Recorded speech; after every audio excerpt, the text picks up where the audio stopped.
पाकिस्तान का दुश्मन कौन, कश्मीर का 16 किसने किया, हिंदुस्तान को बुलाने वाला कौन और उसको मना करने वाला कौन, हम बीबी की जुबान ये सुनिए। जनरल कमर जावेद बाजवा जो है उसने कश्मीर पे जो सौदा किया उसकी अभी तक डिटेल जो है वो कौम के सामने नहीं आई। मैंने क्या लफ्ज़ इस्तेमाल किया?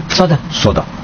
ये जो उन्होंने इंडिया के साथ line of control cease fire किया था, उस सीज फायर के फौरन बाद मोदी ने पाकिस्तान का दौरा करना, ठीक है।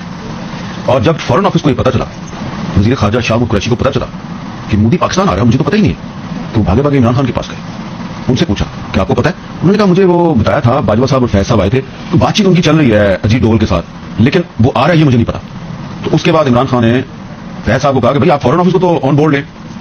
तो उसके बाद फॉरेन ऑफिस जो है उसमें बाजवा साहब आ गए अपना पूरा लॉ लश्कर लेके, उनको लेक्चर दिया कि ये वही लेक्चर था जो उन्होंने एक दफा आपके और मेरे सामने भी दिया था। याद है ना क्या लेक्चर था?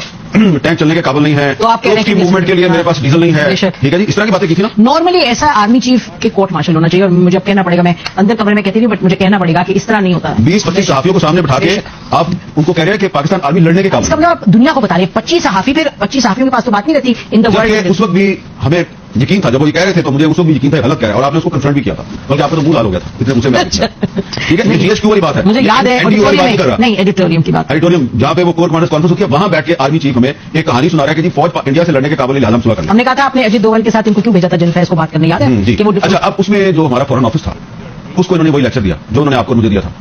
तो फॉरेन ऑफिस ने इनको कन्फ्रंट किया। शाह कुरैशी साहब जो है उन्होंने कमाल ये किया कि उन्होंने सिर्फ अपने फॉरेन सेक्रेटरी को नहीं बिठाया, उसने 5-6 एक्स फॉरेन सेक्रेटरी को बिठा लिया, और उन सब ने कहा कि ये एक इंडिया का ट्रैप है, और आप जो बातें कर रहे हैं ये हमारा जो एक पाकिस्तान का एक जो रवायती मौक़िफ़ है ये उसके खिलाफ है, और ये हमारे नेशनल इंटरेस्ट